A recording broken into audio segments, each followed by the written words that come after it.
Hello friends, welcome back to my YouTube channel. মই দীক্ষিতা ঋতুমণি বৰা আপোনালোকৰ মাজত আন এটি ব্লগ ভিডিঅ' আগবঢ়াই আনিছোঁ।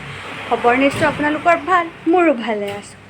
আজি বহুত দিনৰ মই পৰিয়ালটো লগ হৈছোঁ, সেই উপলক্ষে এঠাইলৈ ফুৰিবলৈ যাম বুলি ভাবিছোঁ। আৰু বহুত দিন ব্লগ ভিডিঅ' দিয়াও নাই, সেয়ে দিম বুলি ভাবিছোঁ।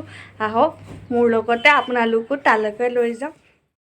এয়া আমাৰ যাত্ৰা আৰম্ভ হৈছিলেহে, ভাবিলোঁ গোলাঘাট পালোহিয়ে যেতিয়া ৰঙাজানত অলপ সোমাই গৰম গৰম ৰুটি খাই লওঁ আৰু সেই ৰুটি খাই আমাৰ যাত্ৰা আৰম্ভ হ'ল। এইখন হৈছে আকৌ নুমলীগড়ৰ বিহৰা বজাৰ। এইখন সাপ্তাহিক দেওবৰীয়া বজাৰ। এইখনত গৰু আৰু গাহৰি বিক্ৰী কৰা হোৱা দেখিবলৈ পোৱা যায়। এয়া লাহে লাহে আমি কাকচাং পাই গ'লোহি। এই কাকচাং জলপ্ৰপাতটো পেৰাৰ বাবে বিখ্যাত। বোকাখাত চহৰৰ পৰা দক্ষিণে 14 কিলোমিটাৰ দূৰত্বত গোলাঘাট আৰু কাৰ্বি আংলং জিলাৰ সীমান্তত কাৰ্বি পাহাৰত অৱস্থিত।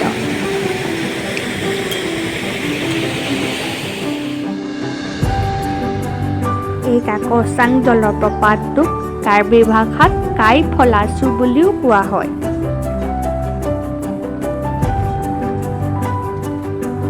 ইয়াত বনভোজ খোৱাৰো এক সুকীয়া আমেজ আছে।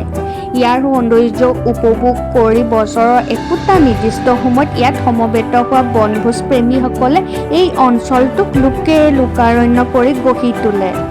এই কাকচাঙৰ প্ৰাকৃতিক সৌন্দৰ্য উপভোগ কৰি বোকাখাত অঞ্চলত অৱস্থিত থকা অসমৰ অভিনেতা অৰুণ হাজৰিকাদেৱৰ ধাবাত দুপৰীয়া সাজ খাই ঘৰলৈ উভতি আহিলোঁ। বাকী আপোনালোকে ভিডিঅ'টো চাই কেনেকুৱা পালে বাৰু কমেণ্ট কৰি জনাবলৈ নাপাহৰিব।